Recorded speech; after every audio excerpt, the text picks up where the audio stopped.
아버님, 진짜 죄송해요. 제가 미쳤었나 봐요. 아기 낳고 나서 잠깐 정신이 어떻게 됐었나 봐요. 당신은 끝까지 이유 같지도 않은 이유를 대는구나. 그래서 집에 떡하니 있으면서도 없는 척하고 새벽녘까지 우리 아버지를 밖에서 기다리게 뒀던 거야? 장모님도 그러시는 게 아니죠. 창피해서 어디에다가 말도 못하겠습니다, 아주.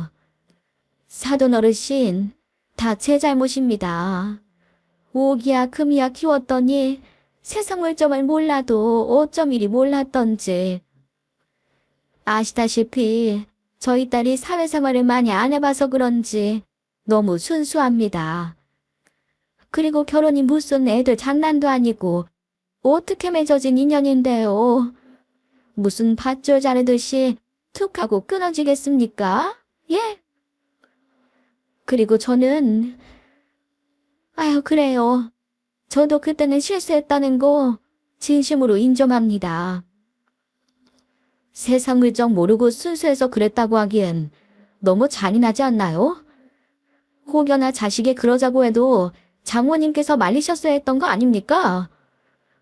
아니, 집에 없는 척한 것도 모자라서 제 앞에서만 착한 며느리인 척 연극을 하다니. 김서방, 지난 일은 묻어두고 새로 시작하는 마음으로 더 잘 살면 되는 거 아니겠나? 이렇게 사과한다는데. 사돈어른, 우리 어른들이 밀어줍시다. 아마 김서방도 마음이 약해서 분명 받아줄 거예요. 구독자 여러분 안녕하세요. 60대 중반이 훌쩍 넘어서야 인생살이에 대해서 큰 깨우침을 얻게 된 남성입니다. 오늘은 저희 아들이 겪었던 반전과 반전이 회오리치던 그 사건을 이야기해 보려고 해요. 지금 생각해도 자다가도 벌떡 일어날 정도로 어이가 없지만 그래도 이제는 털어놓을 수 있을 것 같아서 이렇게 사연을 보내봅니다. 사실 제가 말씀드리려는 아들 이야기는요. 직접 낳은 친아들은 아닙니다.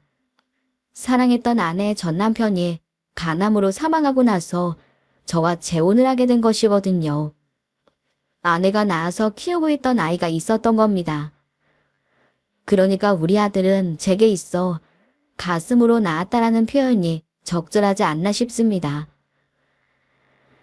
자주 가던 한정식 집에서 성실하게 일하는 아내를 지켜보다가 결혼까지 꼴이 나게 됐던 기억이 지금도 아주 선명합니다. 저는 자주성가로 사과즙 사업을 하는 대표가 된 사람인지라 처음에는 아내가 부담스럽다며 손사래를 치기만 했었는데요. 저의 진심이 전해졌는지 아내도 결국 제 손을 잡아주더군요.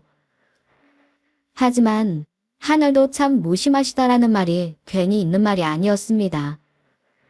아내는 혼인 1년 만에 이별의 인사를 할 시간도 주지 않고 세상을 떠나가 버렸습니다. 제게 도시락을 전해주러 오다가 교통사고를 당하게 된 것이었어요. 이때 저도 저였지만 그쯤 막 중학생이 된 아들이 엄청난 고통 속에 시달렸다는 것을 뒤늦게 알게 되었습니다. 너무 괴로워요. 아버지도 많이 힘드시죠? 아직도 아침에 엄마가 학교 잘 다녀오라고 하셨던 목소리가 생생하게 들리는 것만 같은데 어떻게 이런 일이 생길 수가 있어요?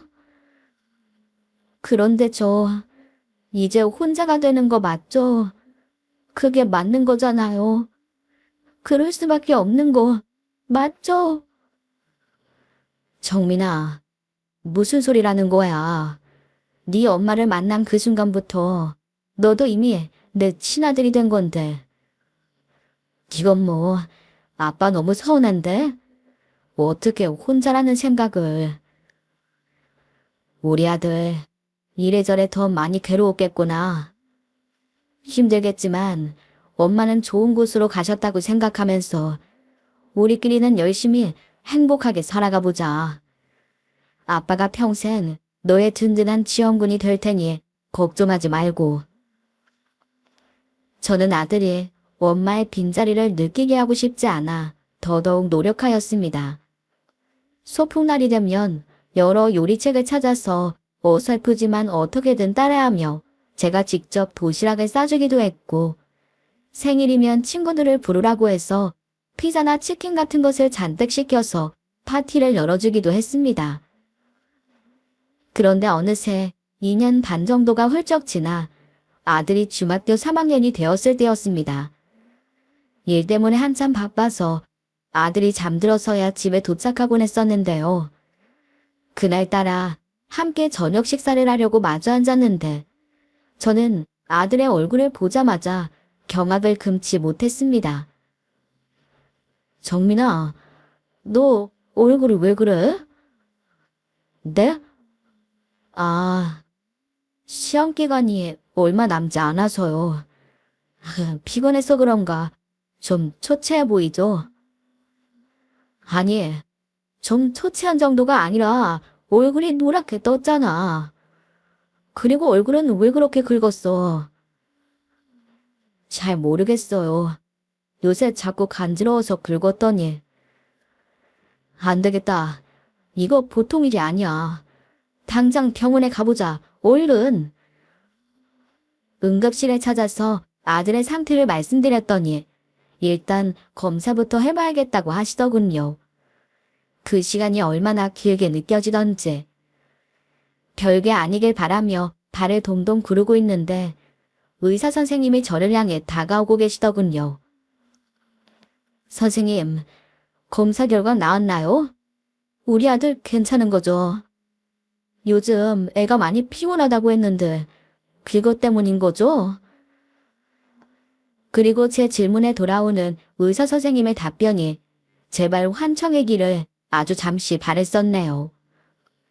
하늘이 아내를 그리도 빨리 데려가더니 우리 아들까지 어떻게 하려는 걸까? 신이 있다면 정말이지 마구 따지고 싶은 심정이었습니다.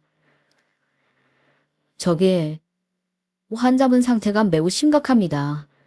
간 수치가 평균과 비교하면 매우 높다고 나왔어요. 이 정도면 정말 위독한 상황이라 급하게 다른 검사들까지 시행했는데 간염입니다.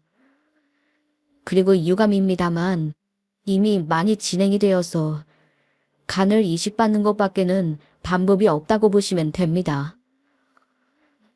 예? 그게 정말입니까? 선생님, 정말로 우리 정민이 검사 결과가 맞나요? 다른 사람과 바뀐 게 아니걸요. 예, 김정민 환자분 정확히 맞습니다. 선생님, 그럼 제가 이식하겠습니다. 그것도 뭐가 꼭 일치해야 하고 그런 건가요? 제가 정민이 아빠 되는 사람입니다. 무조건 받아주십시오. 제가 이렇게 무릎 꿇고 되겠습니다. 제발 우리 아들 좀 살려주세요. 차라리 제가 대신 아파도 괜찮으니 제발 좀 부탁드리겠습니다. 불가능할 수도 있으니 너무 크게 기대하셨다가 실망하시면 안 된다고는 했지만 일단은 1분 1초라도 빨리 이 취업으로 알아볼 수 있는 검사를 받게 해달라고 되고 또 빌었습니다.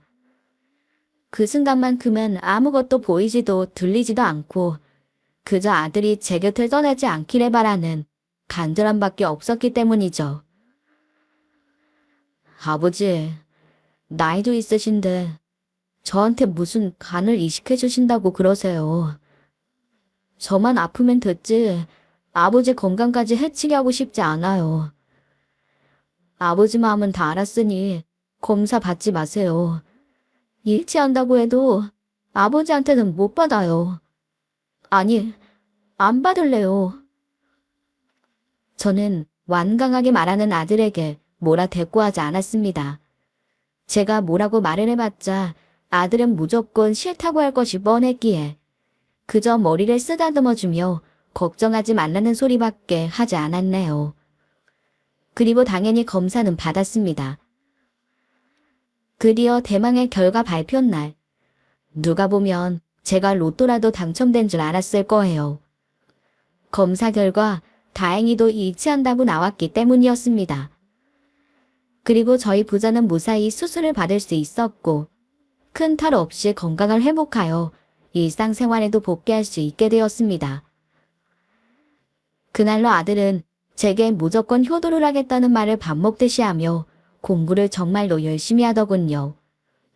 말이라도 그저 기특했습니다. 그러더니 아주 좋은 성적으로 고등학교를 졸업한 후 제게 사과즙 사업의 대를 잇고 싶은 것을 꿈으로 삼아서 공부해왔다며 허락을 구하더군요. 이후 아들은 대학생활도 무탈하게 잘 해내어 졸업식까지 잘 마쳤습니다. 저는 약속했던 대로 저의 사과즙 사업에 대해 아들에게 기초부터 차근차근 가르쳐주기 시작했습니다. 워낙 이해도 빠르고 사회성도 좋은 편이라 그런지 일을 금방 배워서 능숙하게 해내더군요. 얼마 지나지 않아서는 저 없이도 조금의 부족함 없이 능수능란하게 업무를 해내는 모습을 볼 수 있었습니다. 그런데 말이죠. 어쩐지 조용하다 싶었습니다. 일이 술술 잘 풀린다 싶었던 거죠. 인생사 아무리 뜻대로 되지 않는다고 하지만 어쩐지 제 삶은 남들보다 유독 더 심하게 살만하다 싶을 때마다 힘든 일이 생겨버리는 것만 같아서 지치더군요. 그날도 언제나처럼 일을 마치고 집으로 돌아가던 길이었습니다. 저는 갑자기 다리에 힘이 쫙 풀리면서 주저앉아 버렸습니다. 통증이 어마어마했어요. 아, 이게 왜 그러지? 정민아, 정민아. 아버지, 왜 그러세요? 네? 어디가 아프신 거예요? 자, 제 어깨를 잡으시고 일어나 보실 수 있으시겠어요? 아니, 왜 이렇게 아프지? 다리가 일어서질 못하겠어. 쥐가 난 것도 아니고 너무 아프다. 아이고, 이걸 어떡하니? 이러한 대화를 나눈 이후로 기절해버렸던 것 같습니다. 겨우 눈을 떠보니 저는 병원 침실에 누워있고 아들은 제 손을 꼭 잡은 채 흐느끼고 있었어요. 그리고 제가 의식을 차린 모습을 보더니 바로 간호사 콜 버튼을 눌렀습니다. 이제 괜찮아졌으니 집에 가자고 해도 묵묵부답이더군요. 이후 한참이 지나서 의사 선생님이 오셨고 경명을 듣게 되었습니다. 제가 다발 골수종 초기라더군요. 골수에서 발생한 혈액암이라고요. 잘 모르겠지만 어쨌든 암이라니 덜컥 무서워지긴 했던 것은 사실이었습니다. 그래도 초기니까 우선은 통원치료부터 시작한다고 하셨지만 마음이 놓이지 않았습니다. 정민아, 아버지가 긴히 부탁할 게 있는데. 네, 뭐 필요하신 거 있으세요? 아니면 어디 불편하시기라도 한 거예요? 아니, 치료를 받아도 내가 마음이 영 조급해서 조금이라도 더 건강할 때 네 결혼식 혼주석에 앉고 싶구나. 만나는 여자친구도 있다면서 꽤 오래되지 않았니? 2년 가까이 되긴 했는데. 아버지, 그런데 뭐가 조급하시다는 거예요? 저 두고 어디 떠나실 것도 아니면서 그런 말씀을 왜 하시는 거예요? 속상하게. 아니, 이게 꼭 경과가 좋다는 보장도 없는 건 사실이잖니. 미안하다. 손주 녀석도 보고 싶기도 하고 결혼 좀 서둘러 주었으면 좋겠구나. 아들에게는 미안했지만 그 당시에는 저 부탁이 절실했습니다. 그런데 며칠 후 아들이 조금 망설이더니 제게 무슨 소리를 하셨는지 아십니까?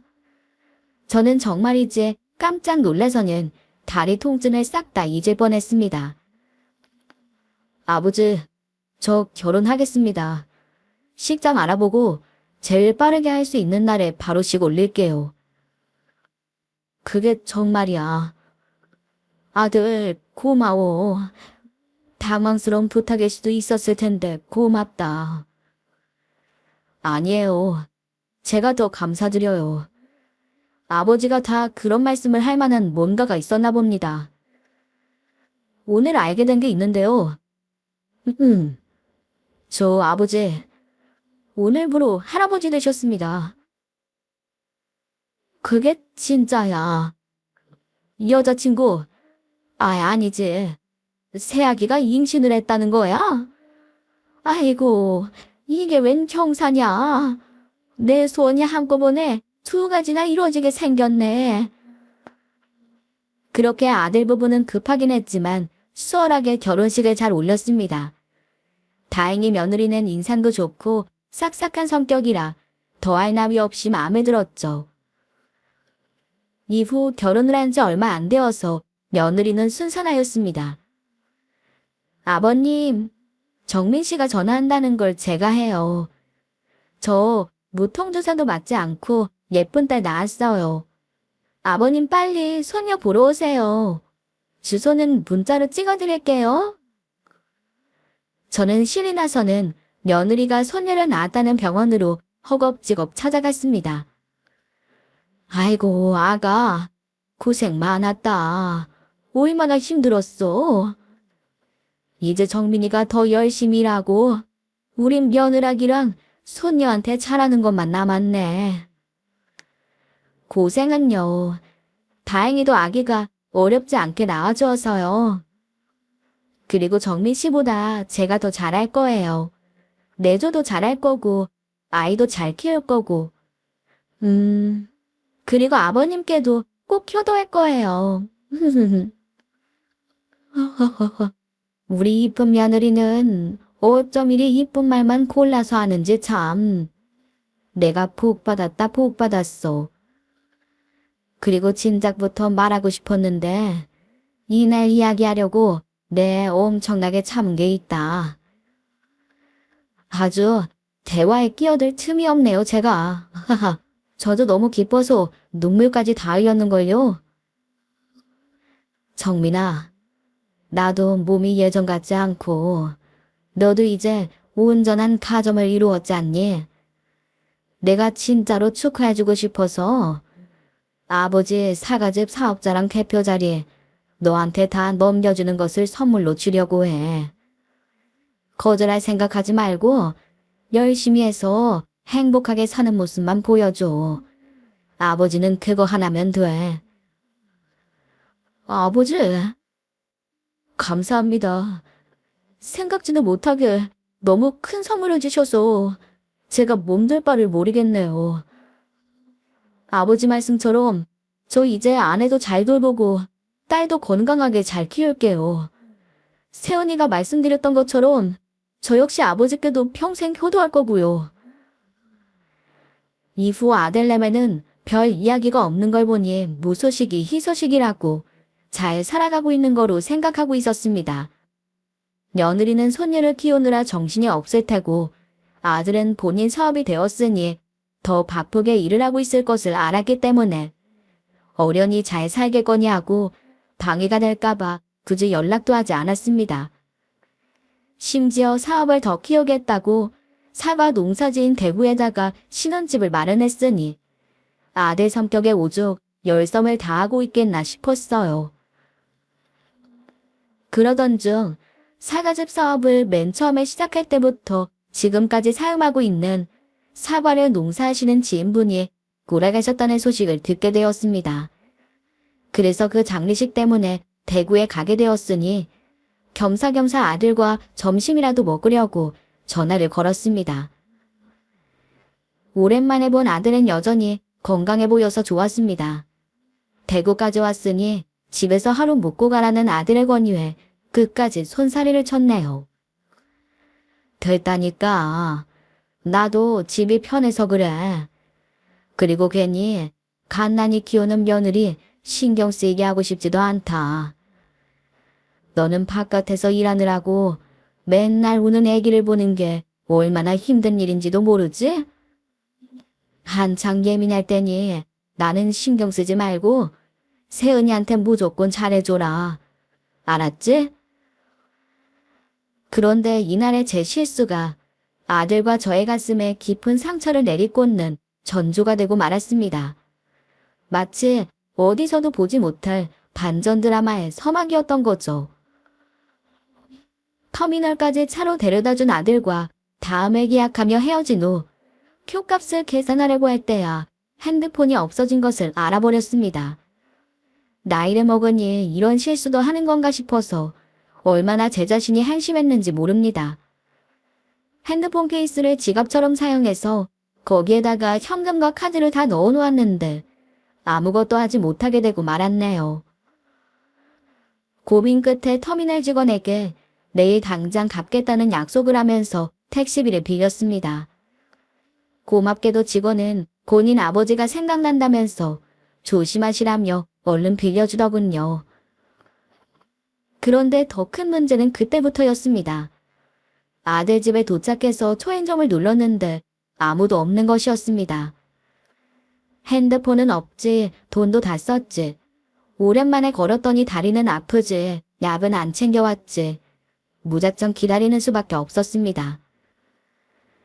그렇게 계단에서 쭈그려 앉아서 한참을 기다리다가 저도 모르게 잠이 들었나 봅니다. 누군가 깨워서 쳐다보니 아들이더군요. 아니 아버지, 지금 시간이 몇 시인데 왜 여기 계시는 거예요? 잘 도착하셨는지 걱정이 돼서 계속 전화드렸는데 도통 받지도 않으시고. 이게 도대체 무슨 일이에요? 벨 안 눌러보셨어요? 집사람이랑 장모님까지 다 있는데요. 핸드폰이 지갑인데 그걸 잊어버린 걸 표값 내려고 할 때야 알았지 뭐니. 어쩔 수 없이 직원한테 택시비만 딱 빌려서 너희 집에 왔지. 초인종을 몇 번이나 눌렀는데도 답이 없길래 잠깐 어디 나갔나 하고 기다렸어. 그런데 시간이 벌써 이렇게 됐는지도 몰랐구나.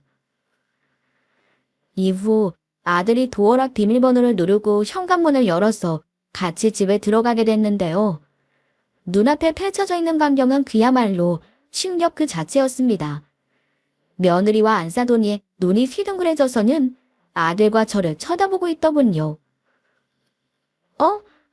아버님, 어제 정민 씨랑 점심 식사하시고 나서 바로 집으로 돌아가셨다고 들었는데 지금까지 어디 계시다가. 아가, 도대체 무슨 말을 하는 거니? 내가 배를 몇 번이나 눌렀는데 분명히 아무도 없었는데. 아니, 사돈어른까지 계셨네요? 네, 안녕하세요. 여보, 나 지금 너무 이해가 안 돼서 그러는데 지금 상황에 대해서 당신이 똑바로 정리해서 이야기해줘봐. 내가 생각하는 그런 게 아니었으면 좋겠는데. 아니지. 아니 그게. 어차피 이렇게 된 거 사실대로 말할게.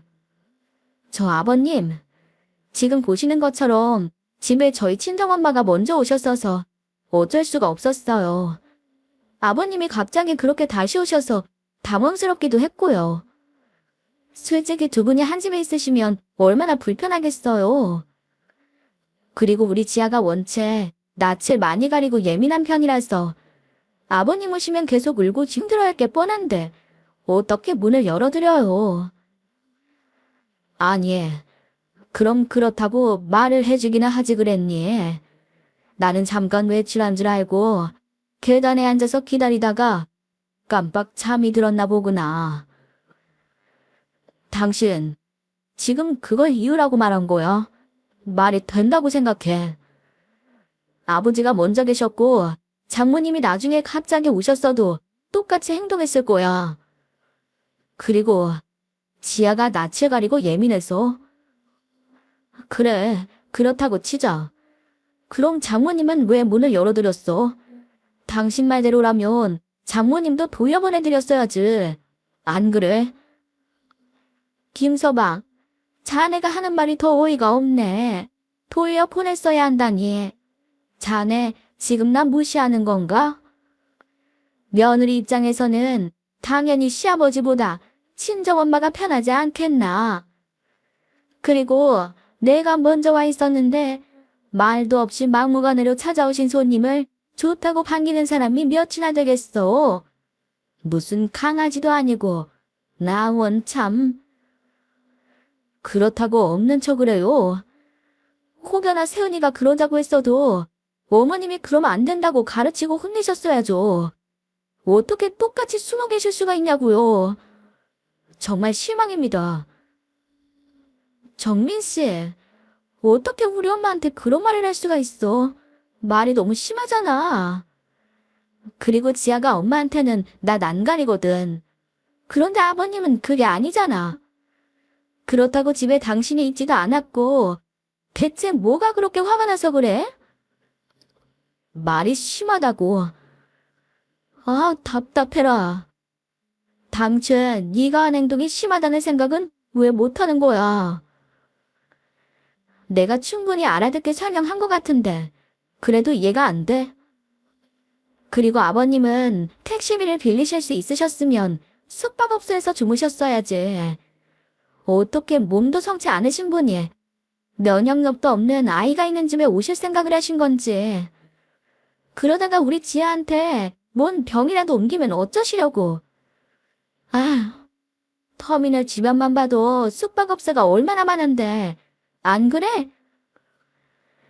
됐다. 정민이 너도 그렇고 세아가도 그렇고 다 그만해라.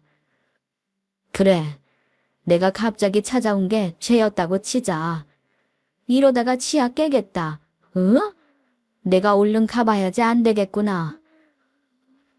아니, 아버지. 지금 이 집에서 나가야 할 사람은 아버지가 아니에요. 야, 박세은. 장모님 모시고 얼른 나가. 더 이상 말도 안 통하고 나 이 시간까지 일하고 와서 엄청나게 피곤하거든. 뒤도 돌아보지 말고 그냥 나가. 더 폭발하기 전에. 아들이 표정 하나 변하지 않고 진지하게 화를 내자 그제야 시끄럽던 분위기가 한순간에 조용해지더군요. 며느리와 사돈은 뭐라고 하는지 잘 들리지도 않는 소리를 꽁시렁대며 불이 나게 밖으로 나갔습니다. 이후 아들은 저를 집까지 차로 데려다 주었어요. 괜히 저 하나 때문에 일이 커지게 된 것 같기도 해서 머릿속이 굉장히 복잡했습니다. 다음날 아들은 손녀딸을 안고 커다란 캐리어와 함께 저희 집으로 왔어요. 어떤 심정인지 알 것도 같기에 당분간은 숨통을 트이게 해주려고 아무것도 묻지 않았습니다. 그래도 오랜만에 아들과 손녀를 실컷 보고 늘 혼자 먹던 밥도 함께 먹으니 기분이 좋더라고요. 그런데 이렇게 잠잠했던 일상도 아주 잠깐에 불과했습니다. 이야기는 끝날 때까지 끝난 게 아니라더니 그게 진짜로 틀린 말이 아니었더군요. 며느리와 안사돈이 사돈 총각의 손에 붙들려왔지 뭡니까? 안녕하세요, 사장어른. 어머니랑 누나한테 저번 일을 모두 듣고 정말이지. 제가 면목이 없어서 이렇게 찾아오게 됐습니다. 너무너무 죄송합니다. 반드시 용서를 빌어야 하는 일이라고 생각했어요. 쭈뼛쭈뼛하게 서있던 며느리와 안사돈은 사돈 총각이 째려보면서 눈치를 주자 제 앞으로 와서는 잽싸게 무릎을 꿇었습니다. 그리고는 조금 망설이는 듯 하더니 며느리가 먼저 닭똥 같은 눈물을 뚝뚝 흘리며 사죄의 말을 하기 시작했어요. 아버님, 죄송해요. 제가 그때 잠깐 정신이 나갔었나 봐요. 도대체 무슨 생각으로 그런 말을 한 건지 내내 후회했어요. 산후우울증에 걸렸는지 정말 검사도 한번 받아볼게요. 다시는 그럴 일 없을 거예요, 아버님. 한 번만 용서해 주세요. 그리고 여보, 미안해. 내가 잘못했어. 나 진심으로 반성 많이 했어. 정말이야. 엄마는 왜 사장어른께 아무 말씀도 없으세요? 아니, 그게... 아휴, 나까지 해야 되니? 진짜 끝까지 자존심 부리실 거예요. 제가 말했잖아요. 매형 앞에서 민망하지도 않으세요? 제가 미리 말하지 않은 것도 잘못이라면 잘못이겠죠. 그런데 가족이라도 해주기 쉽지 않은 일을 제 상황을 아시자마자 미영이 어떻게 해줬는지 다 말했잖아요. 저 사업 말아먹고 정말 살고 싶지도 않았을 때 매형이 그 엄청난 빚을 전부 다 갚아주신 데다가 하루아침에 일자리를 잃어서 막막했던 저를 본인 회사에 취업도 시켜주신다고 했어요. 그뿐인 줄 알아요? 일부러 저 편하게 직장 생활하라고 누나랑 매형이 사는 대구 신혼집 근처로 집까지 계약했다고도 했고. 물론 이것 때문에 사과하시라는 건 아니에요. 그날 사건은 그 누구한테 물어봐도 엄마랑 누나가 100% 잘못한 거라고요. 그래, 엄마. 경우 말이 맞아. 뭐해, 빨리. 아유, 그래, 알았다. 사돈, 제가 나이값도 못하고 오히려 딸더러 그러지 말라고 야단을 쳤어야 했는데 정말 미안합니다. 저도 순간적으로 흥분해서는 딸 편을 든다는 것이 많이 과했어요. 김서방이 우리 아들한테 그렇게 잘해준지도 모르고, 아이고. 사돈어른, 갓난이 손녀도 있는데 애를 이렇게 계속 떨어뜨려 놓을 수도 없는 노릇 아닙니까? 마음 풀어주세요. 네. 저도 그날은 핸드폰이 갑자기 없어져서 이러지도 저러지도 못하니 갑자기 찾아간 게 무리했네요. 괜히 저 때문에 그 사달이 난 것 같아서 저도 후회했습니다. 정민아 뭐해? 네 아내랑 장모님 둘 다 얼른 일으켜드려야지. 응? 알겠어요, 아버지. 당신 그럼 조건이 있어. 난 너무 상처를 받았고 실망했거든. 들어보고 못 받아들이겠으면 말해. 그럼 우리는 그냥 여기서 관두는 게 맞으니까. 관두긴 뭘 관둬? 아니야. 정민 씨가 하자는 대로 다 할게. 말해봐. 조건이 뭐야? 무슨 들어보지도 않고 다 하겠다는 거야. 일단 제대로 들어보고 나서 할 수 있는지 답해. 바로 널 믿는 게 힘든 건 사실이니까. 이제부터 일주일에 한 번씩은 당신이랑 지아도 다 같이 아버지를 찾아뵙거나 우리 집으로 초대할 거야. 혼자서 몸도 안 좋으신데 내내 마음 쓰였어. 당신이 이 자리에서 용서를 빈 게 진심인지 지켜보고 싶어. 이 일주일에 한 번씩이나? 그래, 알겠어. 하면 될 거 아니야. 그래. 며느리는 아들의 제안이 마음에 들지 않았는지 비록 표정은 불만족스러웠지만 그때는 왠지 안쓰러워 보이기도 하더군요. 산후우울증 얘기도 생각이 나고 이래저래 그랬던 것 같습니다. 이후 사돈 땡내는 먼저 돌아갔고 아들과 손녀만 남게 되었어요. 정민아, 지아도 있고 진심으로 저렇게 용서를 비는데 아버지는 이제 괜찮으니까 너도 한번 눈 감아주는 게 어떻겠니? 신혼 때 이렇게 크게 싸운 거 애 때문에 했다고 생각하고 앞으로 잘 살면 되는 거야. 좋은 게 좋은 거니? 이제 다시 네 집으로 돌아가서 잘 풀어라. 알겠지? 아버지 뜻이 그러시다니 저도 그래 보도록 할게요. 대신 지금 바로는 선뜻 마음이 풀리지 않아서 며칠만 아버지와 함께 지내면서 조금 더 생각할 시간을 주세요. 그렇게 며칠 뒤 아들은 드디어 좋은 방향으로 결정을 내렸는지 제게 다음 주 만에 뵙겠다는 말을 하면서 손녀를 데리고 신혼집으로 돌아갔습니다. 아들이 집에 도착했을 때는 아무도 없었다고 해요. 그래서 안방으로 들어가 짐을 풀면서 며느리를 기다렸나 봅니다. 그런데요, 여기서 또 하나의 대반전극이 펼쳐지게 됩니다. 아들이 짐을 풀고 얼마 뒤 처가 식구들이 들어오는 소리가 들렸답니다. 몸을 일으켜 거실로 나가려는데 아들은 그 자리에서 분노에 차올라 발을 떼지 못하고 자리에서 부들부들 떨어야만 했다고 합니다. 들어보니 정말로 가관이더군요.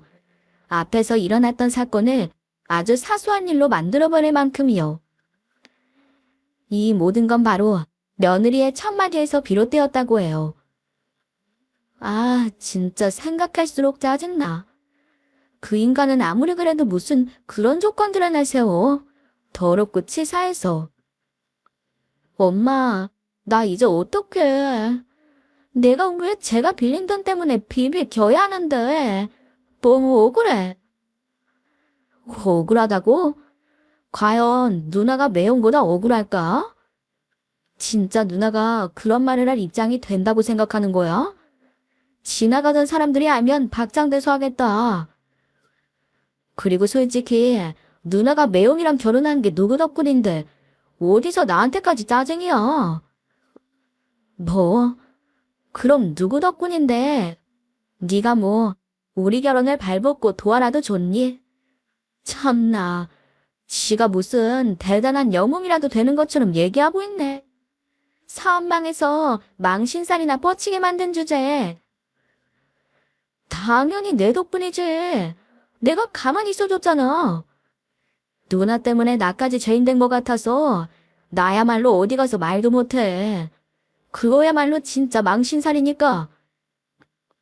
야, 자꾸 네가 뭘 도와줬다는 거야 도대체. 오히려 너 때문에 내가 지금 의리되게 생겼는데 넌 양심도 없냐? 이게 어디서 미안하다고 하지는 못할 망정. 동생이 돼서는 도움은커녕 누나 발목이나 붙잡고 있다는 게 말이 되냐고. 지금 나한테 양심도 없냐고 물어본 거야? 그건 내가 누나한테 물어보고 싶은 건데. 그럼 어디 내가 매형한테 싹 다 말해볼까?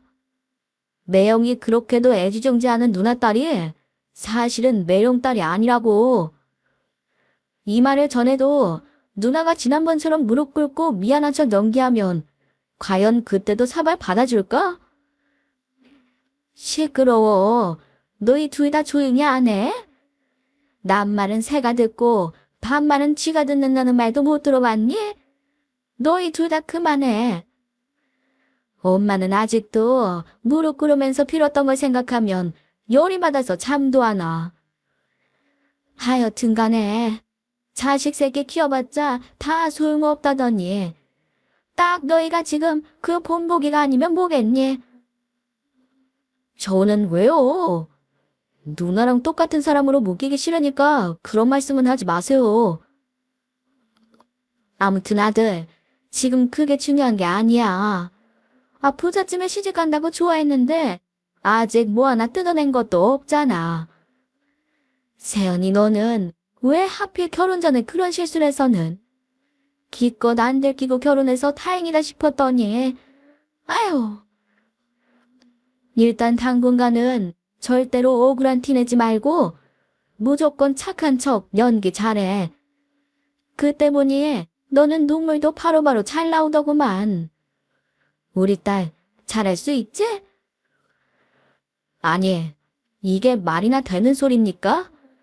이 모든 대화를 본인의 귀로 직접 들은 아들의 기분은 어땠을까요? 어찌 보면 정신이 횟가닥 돌아버리지 않은 것이 천만다행이라는 생각까지 듭니다. 아들은 저 잔인한 대화들이 끝나기가 무섭게 안방에서 곧장 나와서 집안에 다 뒤집어 엎어버렸다고 합니다.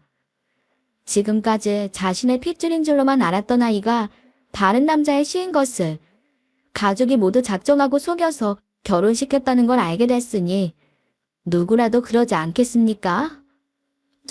정민 씨, 그만하고 내 말 좀 들어봐. 응? 무조건 오해야. 근데 집엔 언제 들어온 거야? 너는 지금 내가 집에 언제 온지 그게 궁금하냐? 그리고 뭐? 처음부터 끝까지 다 들었는데 오해. 지가 차서 진짜. 야, 너야말로 그만해. 그리고 어머님도 한피셨다고요. 한패라니. 김서방, 우선 진정해봐. 나도 몰랐어. 진짜야. 결혼 하루 전에 알았다니까. 사실은 김서방 아기가 아니라면서 그제야 울면서 말하는데 내가 어째 도리가 있었겠나? 차라리 나한테도 말하지 말지. 아이고야. 나도 자네 볼 때마다 조마조마하고 어찌나 미안한 마음이 들었는데. 됐습니다. 그러신 분이 따님이랑 같이 저희 아버지가 배를 몇 번이나 눌렀는데도 없는 척을 하시고 그리고 또 뭐라고 하셨죠? 뜯어낸 것이 하나도 없으시다고요. 우리 딸 착한 척 연기 잘할 수 있냐고요. 멀쩡한 사람 인생을 이렇게 만들어 놓고 그런 말씀이 나오셨나요? 아, 저희 아버지가 우연히 보시고는 마음이 세서 안 되겠다고 장모님 사시는 집도 새 아파트로 이사시켜드렸는데 그건 성에도 차지 않으셨던 거군요. 어머님도 아들 주신 부모시면서 어떻게 그러실 수가 있으세요? 반대 입장에서 생각해 보시라고요. 그래 엄마. 그 말은 엄마가 잘못했어. 사람이 염치가 있지. 여보, 나도 그렇게 생각해. 그러니까 우리 그만 싸우자. 지아 놀라겠어. 응? 제발. 더는 안 되겠다. 너같이 무서운 여자랑은 절대로 못 살아. 그리고 너도 너지만 여기 있는 이 사기꾼들이랑도 더 이상은 가족으로 엮이고 싶지도 않고. 그리고 지아는 내가 데려갈 거야. 당연한 거니까 네가 데려갈 생각은 꿈도 꾸지 마. 나는 지아 한 번도 내 딸이 아니라고 생각해 본 적 없고 이 집 식구들 사이에서 어떤 아이라도 제대로 자랄 수 있을 리가 없어. 우리 이혼해. 다시는 우연으로라도 마주치지 말자. 다들 당장 나가세요. 경찰 불러서 질질 끌려나가고 싶지 않으면. 아들이 무서웠는지 경찰이 무서웠는지 그 집 식구들은 아주 그냥 순식간에들 도망쳐 나갔다고 하더군요. 정작 무서운 건 본인들이면서 정말이지 웃기지도 않습니다. 아들은 그 길로 처가를 부동산에 내놓는 것부터 제일 먼저 했다고 해요. 한시라도 빨리 그 세 사람이 오갈 데도 없이 고생했으면 좋겠다고 생각했기 때문이라고 합니다. 이후 저에게 전화가 와서는 꼭 필요한 짐만 챙겨놓으라더니 차로 저를 데리고 가면서 자초지종도 모르는 제게 모든 이야기를 해주었어요. 화가 나는 건 둘째치고 아들이 그 순간에 얼마나 속상했을지를 떠올리니 가슴이 찢어지는 듯 했습니다. 그리고는 이제부터 손녀와 셋이서 함께 살자고 해왔어요. 그렇게 마무리가 되는 줄 알았습니다. 그런데 사돈댁들, 아니 그 사람들 정말 끈질기더라고요. 그 지의 이유일 오후였습니다. 손녀딸이 자는 사이에 아들과 저도 오랜만에 누적된 피로 탓인지 낮잠에 들었는데요. 그 정막을 깨고 누군가 초인종을 누르기에 인터폰을 봤더니 그 셋이서 쪼르르 서 있습니다. 더는 보기도 싫은 얼굴들이라 소름까지 돋더군요. 이때 아들이 현관문을 열어주었습니다. 왜 열어준 건지 이해가 되질 않아서 의아했어요. 나중에 아들에게 들었는데 더는 할 말결도 없을 텐데 왜 온 건지 궁금해서 마지막으로 열어줘 봤다고 합니다. 정민 씨, 문 열어줘서 고마워. 글쎄 왜 이렇게 얼굴이 안 좋아졌어? 참, 당신 내가 만들어주는 된장찌개가 제일 맛있다고 했잖아. 아직 식사 전이지? 지금이라도 얼른 만들어줄까? 딸, 그런 건 조금 이따가 말하고. 김서방, 그리고 사돈 어르신, 우선 두 분 모두 소파에 편하게 앉으세요. 사돈 총각은 아무 말도 안 하고 고개만 푹 숙이고 있었어요. 그러더니 마치 셋이서 연습이라도 한 것처럼 저희 앞에서 동시에 무릎을 꿇었습니다. 또 무슨 말들을 하시려고 이 먼 곳까지 뻔뻔하게 찾아오신 거예요. 더 하고 싶은 말이 아직도 남았어요. 여보, 우리가 어떻게 헤어져? 그리고 어떻게 한순간에 이렇게 차가워질 수가 있어, 응? 난 아무리 생각해도 당신이랑 못 헤어지겠어. 정민 씨가 없으니까 입맛도 없고, 물도 먹기 싫고, 아무것도 못하겠어. 내가 잘못했어. 한 번만 봐줘, 제발. 내가 이렇게 손이 발이 되게 빌게. 제발 나 한 번만 살려줘. 나 지아도 너무 보고 싶어. 우리 딸. 한 번만 봐달라고? 이거 왜 대자비 같지? 너 저번에도 한 번만 봐달라고 했던 거 까먹었구나. 그거 무슨 요즘에 네가 밀고 있는 유행어냐. 그리고 살려달라고. 아, 야, 박세은. 네가 나 좀 살려주라. 난 지금 내 앞에 보이는 사기꾼들이 없어야 숨통이 좀 트일 것 같으니까. 김서방, 내가 자네 마음 다 이해하네. 저번에 김서방이 말했듯이 나도 아들이 있는 엄마인데 자네 마음을 왜 모르겠어. 얼마나 침통해. 그치? 그래도 자네가 지아를 데려갔다는 건 자네도 세연이를 아직 사랑하고 있는 거야. 지금 당장은 화가 나서 부정하고 싶겠지만 그게 맞아. 우리 딸한테 진짜로 정이 떨어졌다면 자네가 못하러 피 한 방울 섞이지 않은 애를 데려다가 키우고 싶겠어. 내 말이 맞지? 그치? 말도 안 되는 소리 좀 하지 마세요.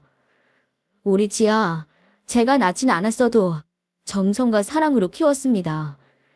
우리 딸 건강하게 나중에 꿈이 생기거든 아낌없이 지원해주려고 발에 땀이 나도록 일했어요. 무조건 제 피가 섞여야만 자식이 되는 게 아니라고요. 우리 아버지가 친애들도 아닌 저를 이렇게 키워주신 것만 봐도 모르시겠어요. 그리고 저번에도 말하지 않았나요? 당신들 같은 사람들 사이에서 내가 어떻게 반듯하게 자랄 수가 있겠습니까? 더는 못 봐주겠으니까 당장 나가세요. 여보, 왜 그래? 제발 그러지 마. 당신도 나 아직 사랑하잖아. 억지로 그러지 마라.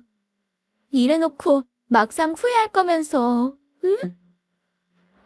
아니면 우리 지아 좀 일단 한 번만 보여주라. 그래도 내가 엄마잖아. 한 번만. 아우, 진짜. 그놈의 한 번만, 한 번만, 한 번만. 당신이란 여자 아주 지긋지긋하다고. 당신네 식구들 전부. 결국 보다 못한 제가 112에 신고를 했고 경찰이 와서는 사돈댁을 전부 끌고 갔습니다. 그런데 여기서 끝이었다면 다행이게요.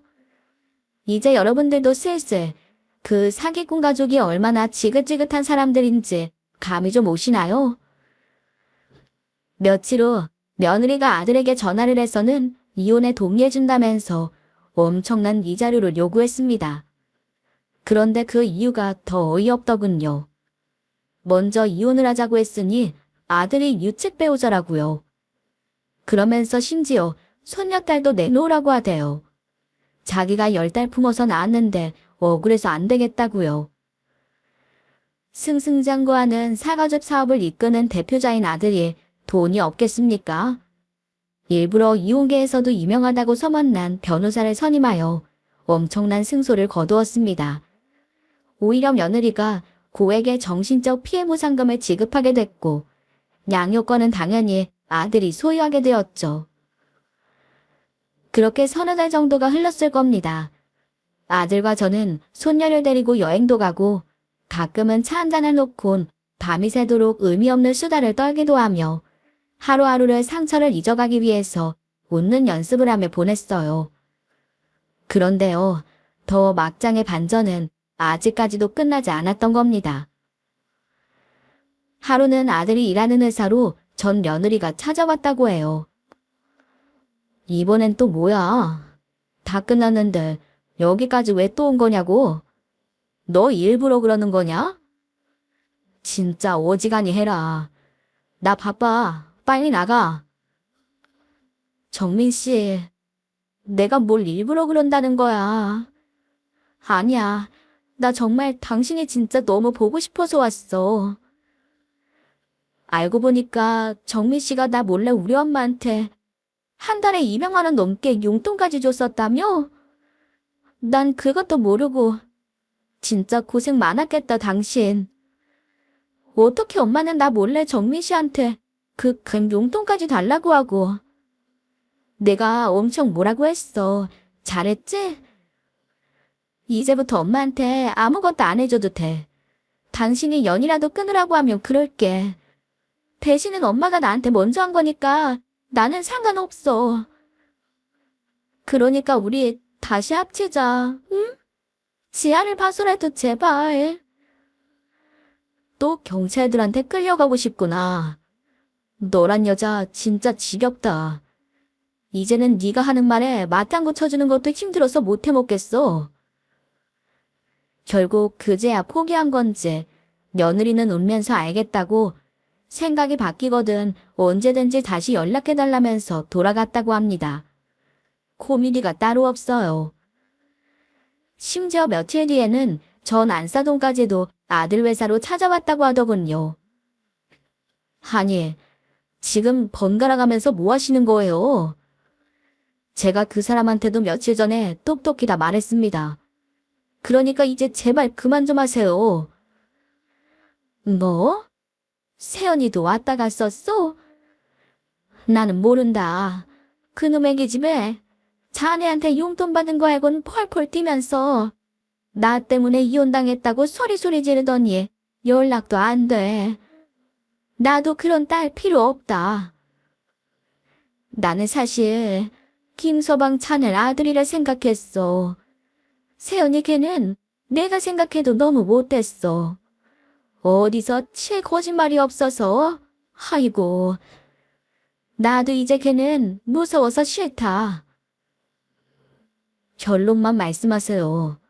그래서 뭐요? 아니, 그게 김서방이 집도 부동산에 팔아버리고 갑자기 용돈도 딱 끊어버려서 나는 살 곳도 없고 지금 찜질방 전전하며 사는데 배도 너무 고프고 나 신용불량자까지 됐어. 김서방, 아니 아들, 엄마 이렇게 놔둘 거야?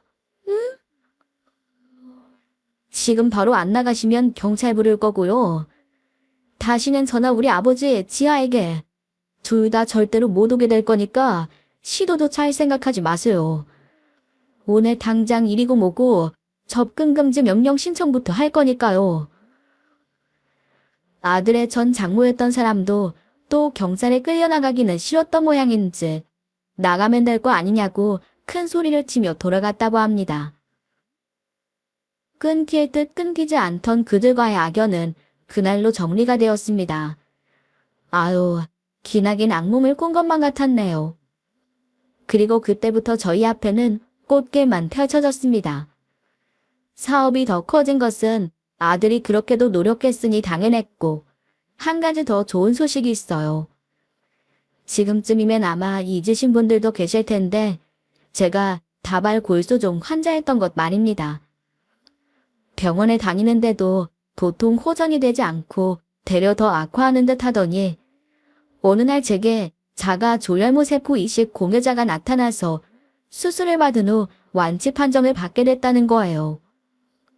제가 걸린 병은 이 수술이 가장 장기 생존율이 높거든요. 당연히 상태를 유지하기 위해서 건강관리는 열심히 하고 있습니다. 그리고 우리 손녀딸도 아픈 곳 하나 없이 건강하고 예쁘게 잘 자라주고 있어요. 이제는 걷고 뛰고 재롱도 피우고 그러는데 그게 또 얼마나 귀여운지 말도 못합니다. 요즘은 그저 행복하기만 하네요. 우리 아들도 이제는 그때의 사건을 웃으면서 이야기할 정도가 되었고요. 여러분, 우리네 속담 중에 겉 다르고 속 다르다라는 말이 있습니다. 겉으로 드러나는 행동과 마음속으로 품고 있는 생각이 서로 달라서 사람의 됨됨이가 다르지 못하다는 뜻이죠. 내 주변에는 설마 그런 사람이 없을 거라고 단정 지을 수 없습니다.